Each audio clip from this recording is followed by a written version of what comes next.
Hi நண்பா, இந்த ஒரு வீடியோவுல ரஜினி சார் பிறந்தநாளை முன்னிட்டு ரீரிலீஸ் ஆன படையப்பா திரைப்படம் வந்து பாத்தீங்கன்னா விஜய் சார் நடிப்பில் வெளியாகி வசூல் சாதனை படைத்த கில்லி திரைப்படத்தின் வசூல முறியெடுத்ததா இல்ல அப்படின்றக்கான ஒரு கொஸ்டின் வந்து பாத்தீங்கன்னா எல்லாருக்குள்ளயும் இருக்கு.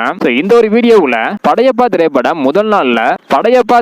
முதல் நாள்ல தமிழகம் மற்றும் கர்நாடகாவுல எவ்வளவு கலெக்ஷன் இருக்கு அப்படின்றதையும், அது மட்டும் இல்லாம கில்லி திரைப்படத்தோட வசூல முறியெடுத்திருக்கா இல்ல அப்படின்றதையும் டீட்டெயிலாக வந்து பார்க்க போறோம். அதுக்கு முன்னாடி படையப்பா மற்றும் கில்லி இந்த இரண்டு திரைப்படத்துல உங்களுக்கு பிடித்த திரைப்படம் எது அப்படின்றத மறக்காம கமெண்ட் பண்ணுங்க. ஓகே அன்பா, வாங்க நினைக்கிற வீடியோக்குள்ள போகலாம். ஓகே அன்பா, முதல் நாள்ல படையப்பா திரைப்படம் தமிழகத்துல மட்டும் வந்து பாத்தீங்கன்னா 2,27,00,000 வரையும் கலெக்ஷன் பண்ணி இருக்குது. கர்நாடகாவுல 29,00,000 வரையும் கலெக்ஷன் பண்ணி இருக்குது.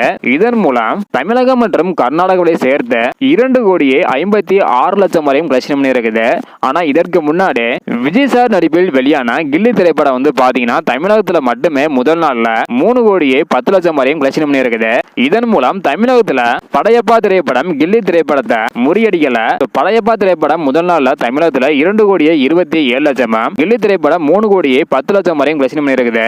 அடுத்தடுத்து படையப்பா திரைப்படம் எவ்வளவு கலெக்ஷன் பண்ணுது அப்படின்றத வெயிட் பண்ணி பார்க்கலாம். இந்த வீடியோ பாத்தீங்கன்னா மறக்காம எல்லாருக்குமே ஷேர் பண்ணுங்க. தேங்க்யூ.